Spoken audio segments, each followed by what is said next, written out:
Hi everyone, welcome back to my YouTube channel. आज का topic है भारत में राष्ट्रवाद, इंडियन नेशनलिज्म। एनसीईआरटी की हिस्ट्री है ये, मॉडर्न इंडिया हम डिस्कस कर रहे हैं।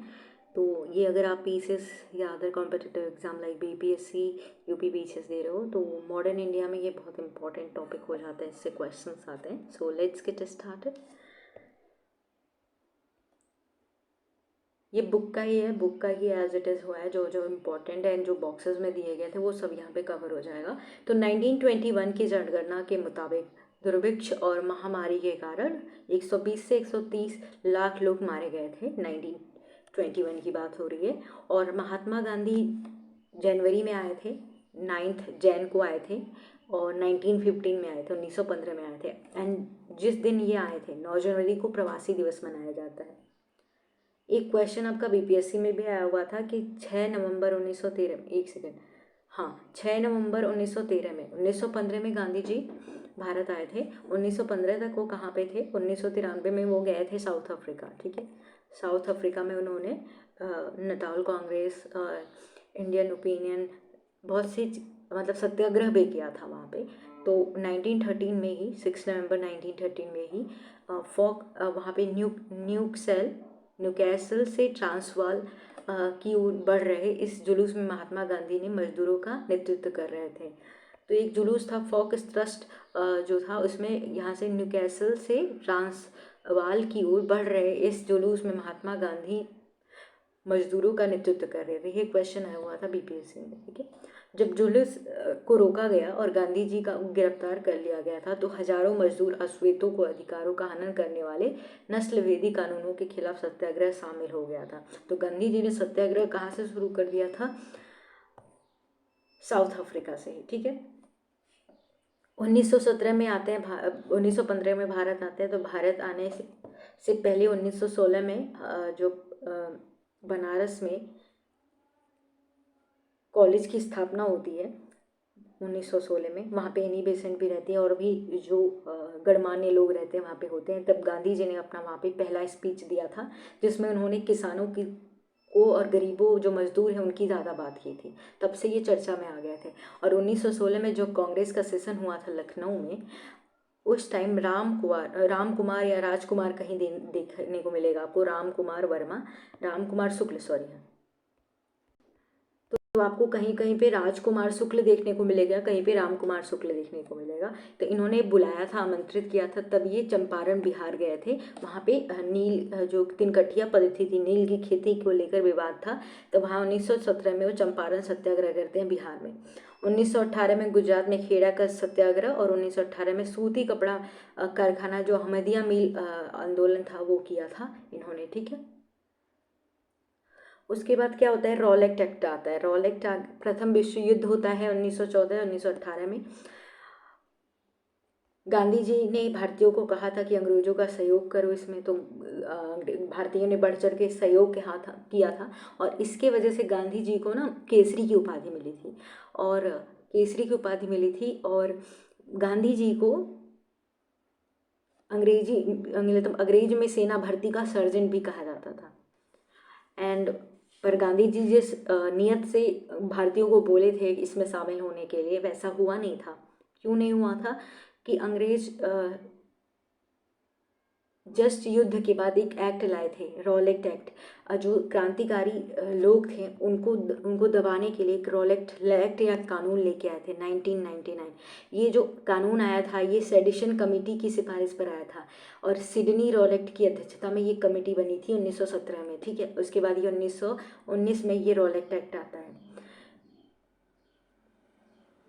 इंपीरियल लेजिस्लेटिव काउंसिल ने जल्दबाजी से इसे पारित कर दिया था। किसने पारित किया था? इंपीरियल लेजिस्लेटिव काउंसिल ने इसको जल्दबाजी से पारित कर दिया था। और 6 अप्रैल को जब ये घोषणा हो गई कि 6 अप्रैल को ये जब आया तो 1919 को, तो गांधी जी ने इस दिन को अहिंसक विरोध दिवस के रूप में मनाने की बात की। तब विरोध भी किया था गांधी जी ने। और इसी विद्रोह में 13 अप्रैल को जलियांवाला बाग हत्याकांड हो जाता है। 13 अप्रैल 1919 को एक बहुत बड़ी घटना हो जाती है जिसमें कई लोग मारे जाते हैं। तो ये जलियांवाला बाग हत्याकांड हो जाता है।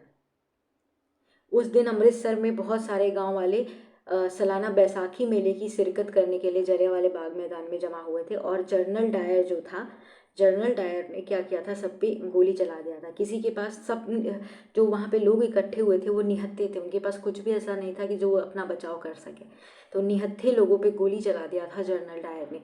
जबकि यहाँ पे एक बच्चा था ऊधम सिंह जाके लंदन में जनरल डायर को मारने जाता है, लेकिन जनरल डायर की जगह जनरल ओ डायर को मार देता है। तो ये पता होना चाहिए आपको ऊधम सिंह का, ठीक है। 1919 में बम्बई में एक खिलाफत समिति का गठन किया गया था। सितंबर 1920 में कांग्रेस के कलकत्ता अधिवेशन में महात्मा गांधी ने भी दूसरे नेताओं को इस बात पर राजी कर लिया कि खिलाफत आंदोलन में समर्थन और स्वराज के लिए एक असहयोग आंदोलन शुरू किया जाए।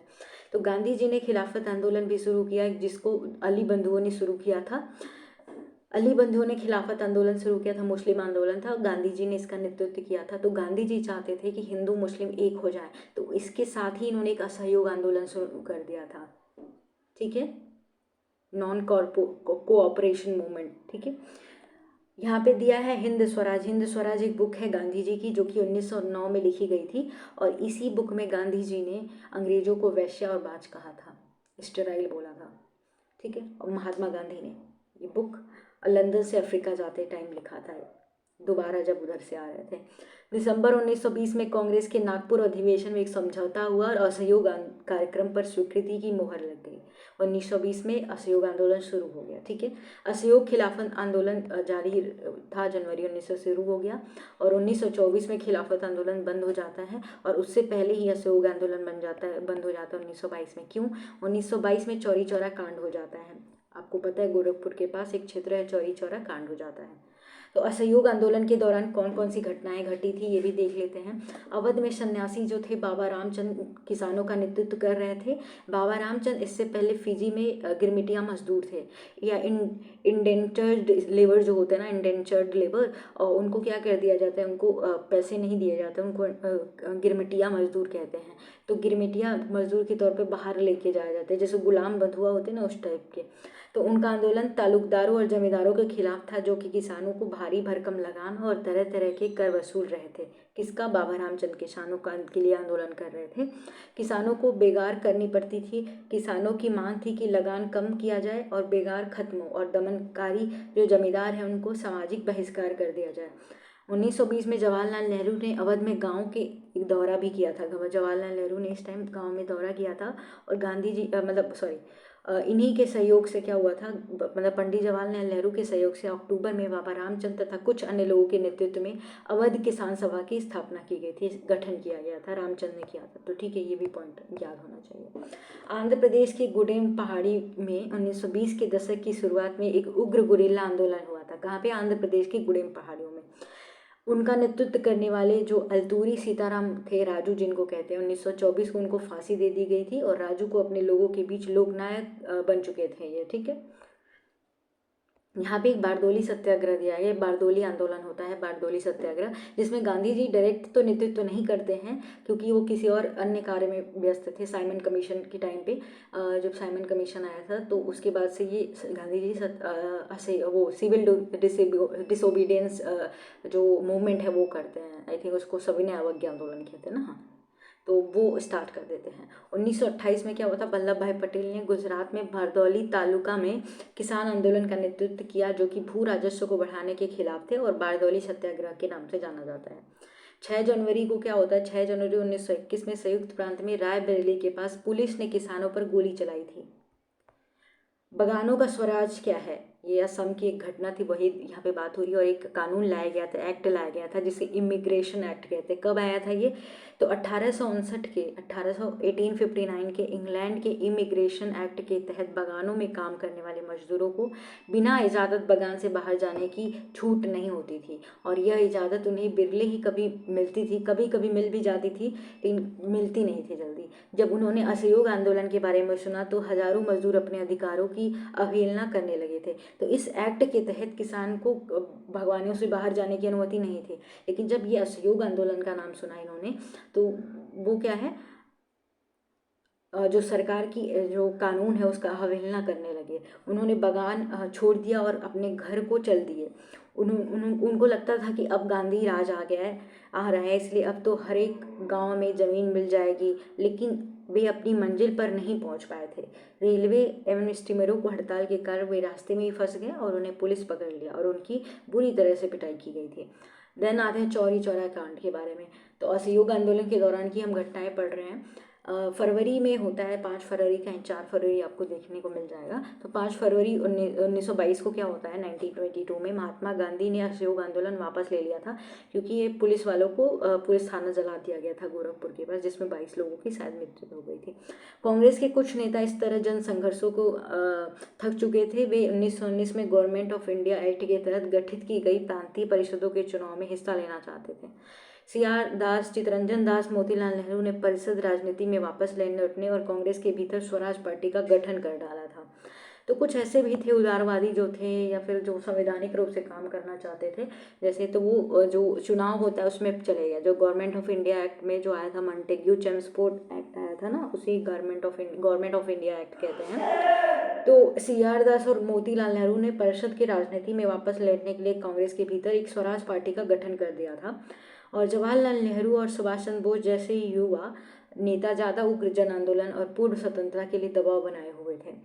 साइमन कमीशन की बात करें तो साइमन कमीशन 1927 में बनता है, अभी बताया, हाँ ठीक है, 1927 में बनता है और सर जॉन साइमन के नेतृत्व में एक वैधानिक आयोग का गठन कर दिया जाता है।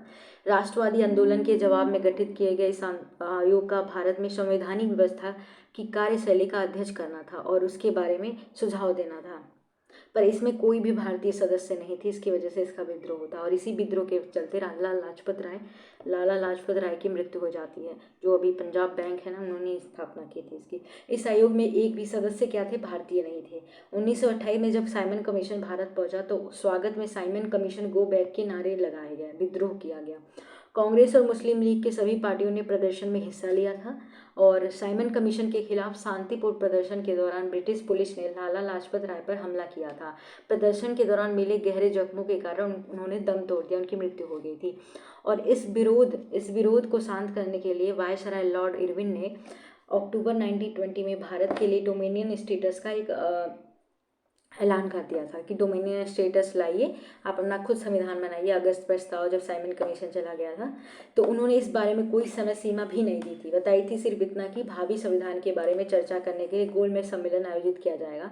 तो गोलमेज सम्मेलन का आयोजन कर दिया इरविन ने, जो कि 1930, 31, 32 में होता है और इसी में गांधी इरविन समझौता भी होता है, पूना पैक्ट भी होता है और फिर असहयोग आंदोलन सविनय अवज्ञा आंदोलन शुरू किया जाता है। तो सविनय अवज्ञा आंदोलन को बंद करने के लिए ये गोलमेज सम्मेलन इरविन और समझौता करता है गांधी जी के साथ। गांधी जी की 11 सूत्रों की मांगे जो होती हैं उसको पूरा करता है। यही आगे देखने को आपको मिलेगा कैसे क्या होता है। तो देखिए, इस प्रस्ताव में कांग्रेस के नेता संतुष्ट नहीं थे। मध्यमार्गी नेता जो थे ब्रिटिश डोमिनियन के भीतर ही संवैधानिक व्यवस्था के पक्ष में थे, तो वो भाग लेते हैं ये राउंड टेबल कॉन्फ्रेंस में वो भाग लेते हैं। तो दिसंबर 1929 में जवाहरलाल नेहरू की अध्यक्षता में कांग्रेस के लाहौर में अधिवेशन के पूर्व स्वराज की मांग कर दी गई। कांग्रेस के रावी नदी के तट पर स्वराज की मांग कर दी गई, तो औपचारिक रूप से मान लिया गया था और यह तय किया गया कि 26 जनवरी को 1930 को स्वतंत्रता दिवस के रूप में मनाया जाएगा और मनाया भी गया था।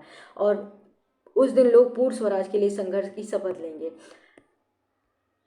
देखिए, गोलमेज सम्मेलन की बात करें तो नमक यात्रा और सविनय अवज्ञा आंदोलन शुरू किया गया था। दांडी मार्च शुरू किया गया था 1930 में। 31 जनवरी 1930 को क्या होता है, 11 मांग जो होती हैं गांधी जी की, एक खत वायसराय इरविन को लिखा था गांधी जी ने, एंड उन्होंने लिखा था कि 11 मार्च 1930 तक उनकी मांगें नहीं मानी गई तो कांग्रेस सविनय अवज्ञा आंदोलन छेड़ देगी। देखिए, गांधी जी ने पहले ही इरविन को बता दिया था कि हम ये दांडी मार्च करने वाले हैं। जो इरविन है इतना सीरियस नहीं हुआ। इवन न्यूज़पेपर जो टाइम्स था ना, न्यूज़पेपर टाइम्स, वो भी इतना सीरियस नहीं था। उनको लगा कि ये पतले लोग हैं, ये कहाँ 1-2 दिन पैदल चलेंगे, थक जाएंगे। तो 12 मार्च को से 6 अप्रैल तक ये चला दांडी मार्च। तो 12 मार्च से 240 मील इन्होंने तय किया था और इसमें 78 लोग इनके साथ थे। ठीक है, तो बात करें तो कांग्रेस, जब इरविन ने इनकी बात नहीं मानी तो इन्होंने सविनय अवज्ञा आंदोलन शुरू कर दिया, दांडी मार्च से शुरू किया था। तो 78 विश्वस्त वॉलेंटियर जो थे उनके साथ ये नमक यात्रा इन्होंने शुरू कर दी थी। यह यात्रा साबरमती में गांधी जी के आश्रम से 240 किलोमीटर दूर दांडी नामक गुजराती तटीय तटीय कस्बे में जाकर खत्म होनी थी। गांधी जी की टोली 24 दिन हर रोज लगभग 10 मील का सफ़र तय किया था। 24 दिन तक हर रोज 10 मील का सफ़र तय किया था और 6 अप्रैल को वह दांडी पहुंचे और उन्होंने समुद्र का पानी उबालकर नमक बनाना शुरू कर दिया था। यह कानून का उल्लंघन कर दिया था। किसानों ने लगान और चौकीदार कर चुकाने से इनकार कर दिया। अप्रैल 1930 में जब महात्मा गांधी समर्पित साथी अब्दुल गफ्फार खान, जिनको सीमांत गांधी भी कहा जाता है, इन्होंने लाल कुर्ती आंदोलन शुरू किया था, तो सीमांत गांधी के नाम से जाने जाते हैं। इनको गिरफ्तार कर लिया जाता है। इसके बाद गांधी जी को भी गिरफ्तार कर लिया जाता है। जब गांधी इरविन समझौता होगा तब इनको छोड़ा जाता है, गांधी जी को। तो इनको गिरफ्तार कर लिया गया था। तो गुस्साई भीड़ जो थी सशस्त्र बख्तरबंद गाड़ियों में पुलिस की गोलियों का सामना करते हुए सड़कों पर उतर आई थी। महीनों बाद जब महात्मा गांधी को गिरफ्तार कर लिया गया तो सोलापुर के औद्योगिक मजदूरों ने अंग्रेजी शासन का प्रतीक पुलिस चौकियां, नगर पालिका भवन और रेलवे स्टेशन पर हमले शुरू कर दिए थे। महात्मा गांधी ने एक बार भी आंदोलन वापस ले लिया। इस बार भी क्या हुआ था, आंदोलन ले लिया, क्योंकि वहाँ पे गांधी इरविन समझौता होता है 1931 में और Gandhi ji second round table में जाने के लिए तैयार हो जाते हैं। भीमराव अम्बेडकर तीनों राउंड टेबल में भाग लेते हैं।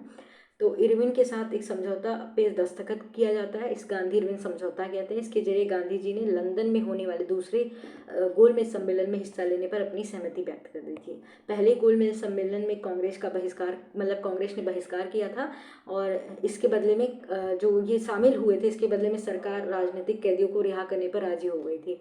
दिसंबर 1931 में क्या हुआ था, सम्मेलन के लिए गांधी जी लंदन गए थे। भारी आशंकाओं के बीच महात्मा गांधी सविनय अवज्ञा आंदोलन दोबारा शुरू कर दिए, पर गांधी जी की बात बनी नहीं। बीच में ही गांधी जी आ जाते हैं, तो फिर सविनय अवज्ञा आंदोलन फिर से शुरू कर देते हैं 1932 में। तो साल भर तक आंदोलन चला, लेकिन 1934 तक आते आते उसकी गति थोड़ी मंद होने लगी थी। ये बॉक्स में कुछ दिया था कि 1920 में भारतीय औद्योगिक एवं व्यावसायिक कांग्रेस यानी Indian industrial and commercial Congress और 1927 में भारतीय वाणिज्य एवं उद्योग परिसंघ federation of Indian chamber of commerce and industry FICCI का गठन किया गया था।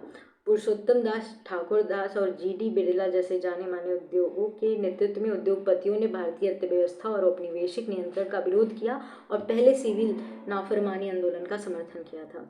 तो कब 1920 में क्या बना था, Indian industrial and commercial Congress, और 1927 में federation of Indian chamber of commerce and industry. ठीक है। 1930 में क्या हुआ था, रेलवे कामगारों की और 1932 में गोदी कामगारों की हड़ताल हुई थी। 1930 में छोटा नागपुर का जो टीन खाने का 1000 जो थे, वहाँ पे टीन खाना था, वहाँ पे 1000 जो मजदूर थे, उन्होंने गांधी टोपी पहनकर रैली और बहिष्कार में हिस्सा लिया था। डॉक्टर अंबेडकर 1930 में दलितों को दमित वर्ग एसोसिएशन यानी डिप्रेस्ड क्लासेस एसोसिएशन संगठित किया था दलितों के लिए, जो माइनॉरिटी दलितों मतलब वही जो जिनका दलन छुआछूत वाला नहीं था, तो दलित जो थे और दबाए गए जो लोग थे, उनके लिए डिप्रेस्ड क्लास एसोसिएशन संगठित किया था। 1932 में सितंबर 1932 में गांधी जी और अंबेडकर के बीच एक समझौता है जिसे पूना पैक्ट कहते हैं, क्योंकि गांधी जी ने वो जेल में ही क्या कर दिया, भूख हड़ताल कर दी थी। मोहम्मद अली जिन्ना का कहना था कि अगर मुसलमानों को केंद्रीय सभा में आरक्षित सीटें दी जाए और मुसलमान बहुल प्रांत यानी बंगाल एंड पंजाब में मुसलमानों को आबादी के अनुपात प्रतिनिधित्व दिया जाए तो मुसलमानों के लिए पृथक निर्वाचिका की मांग छोड़ने के लिए वो तैयार थे। तो ये इनकी डिमांड थी। 1928 में आयोजित किए गए सर्वदलीय सम्मेलन में हिंदू महासभा के M.R. जयकर ने इस समझौते के लिए किए गए जा रहे प्रयासों को खुलेआम निंदा कर दी थी। तो अब ये कारण था और कांग्रेस और मुस्लिम लीग के अलग होने का, मतलब पाकिस्तान की मांग होगी 1940 में। 1930 में मुस्लिम लीग के अध्यक्ष सर मोहम्मद इकबाल ने मुसलमानों के लिए अल्पसंख्यक राजनीतिक हितों की रक्षा के उद्देश्य से पृथक निर्वाचिका की जरूरत पर एक बार फिर जोर दिया। माना जाता है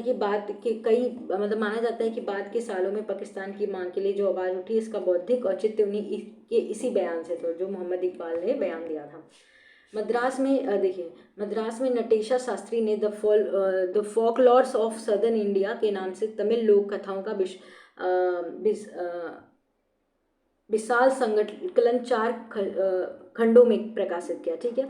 मद्रास में नटेशा शास्त्री ने द फोकलॉर्स, ठीक है, सॉरी फोकलॉर्स है, ठीक है, द फोकलॉर्स ऑफ सदर्न इंडिया के नाम से तमिल लोक कथाओं का विशाल संकलन 4 खंडों में प्रकाशित किया था।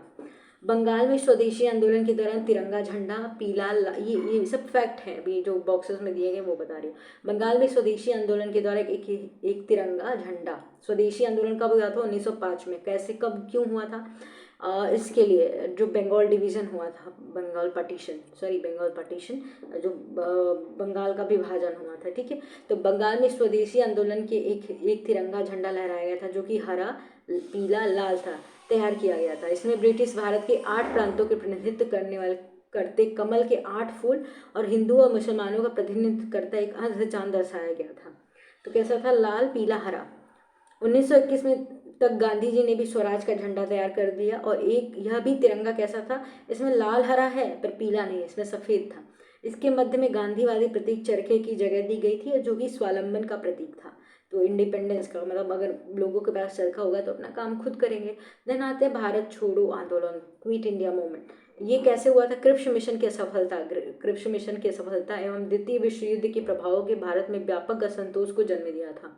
वर्धा में 14 जुलाई 1942 में अपनी कार्यकारिणी में कांग्रेस कार्य समिति ऐतिहासिक भारत छोड़ो प्रस्ताव पारित किया। 8 अगस्त 1942 को बंबई में अखिल भारतीय कांग्रेस समिति ने इस प्रस्ताव को समर्थन किया और इसी अवसर पर गांधी जी ने डू एंड डाई या करो या मरोड़ का नारा दिया था।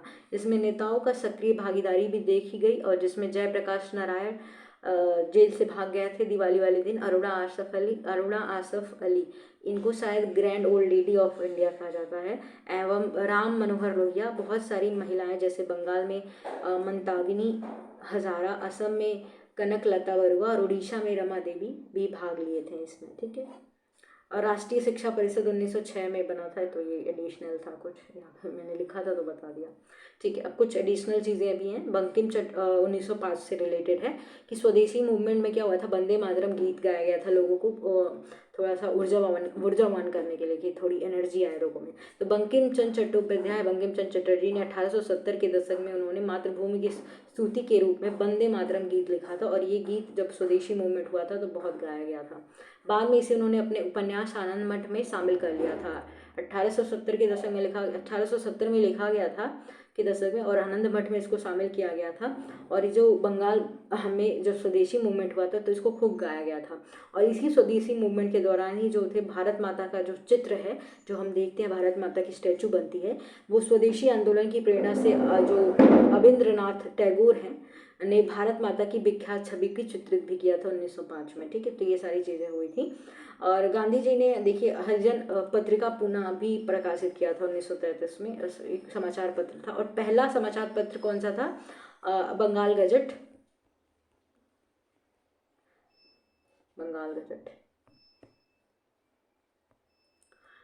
एक और कुछ एडिशनल है, आई थिंक ये लास्ट है, ठीक है। To the altar of this revolution we have brought our youth as a incense. इसका क्या मतलब है? जैसे जहाँ पे वेदी नहीं होती, जहाँ पे पूजा होता है, द अल्टार वो होता है, तो अल्टार मतलब अल्टार को रिवोल्यूशन से जैसा बताएंगे, क्रांति, यानी क्रांति जैसे इस वेदी पे वी हैव ब्रॉट आवर, जो हमारी यूथ है, युवा है, वो कैसी है? एक इंसेंस की तरह, एक अगरबत्ती की तरह है जो खुद को जलाएगी पर क्रांति करेगी। तो वही ये है, ये जो एक्सट्रीमिस्ट थे, जो उग्रवादी लोग थे, वही लोग करेंगे। तो क्रांति की इस पूजा वेदी पर हम अपना यौवन नवेद के रूप में लाए हैं। तो 1928 में क्या होता है कि दिल्ली में स्थित फिरोज शाह कोटला मैदान में हुई बैठक में Hindustan socialist Republican army HSRA, उससे पहले एक और संगठन बना था जिसमें S नहीं था, सोशलिस्ट नहीं था, काकोरी कांड हुआ था, वो आप कमेंट सेक्शन में बता सकते हो या उसको पढ़ लीजिएगा। HSR की स्थापना हुई थी। इसके नेताओं में भगत सिंह थे, जतिन दास थे और अजय घोष थे, ठीक है, और शामिल थे। 1929 में क्या होता है, भगत सिंह और बटुकेश्वर दत्त ने लेजिस्लेटिव असेंबली में बम फेंक दिया था। उसी साल ट्रेन को उड़ाने का प्रयास भी किया गया था जिसमें लॉर्ड इरविन यात्रा कर रहे थे। जिस समय भगत सिंह पर मुकदमा चला उन्हें फांसी दी गई। उस समय उनकी उम्र 23 साल की थी। उन्होंने मुकदमे के दौरान भगत सिंह से कहा था कि वे बम और पिस्तौल, मतलब मुकदमा जब चला था और फांसी दी गई तो भगत सिंह ने कहा था कि वे बम और पिस्तौल की उपासना नहीं करते बल्कि समाज में क्रांति चाहते हैं।